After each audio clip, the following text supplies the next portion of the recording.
Day 3 of shooting a cap gun.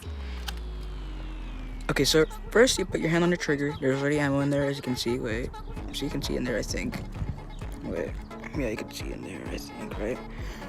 And then you fire.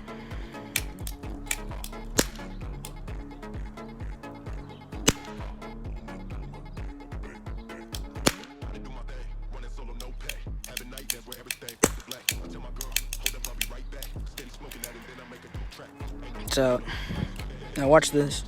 So next you want to just like, drop the trim part, you know? Just like, you know, it kind of falls down, you know? And just like, this like that. But like, it's a really good gun. 10 out of 10 review. Alright, see you guys next time.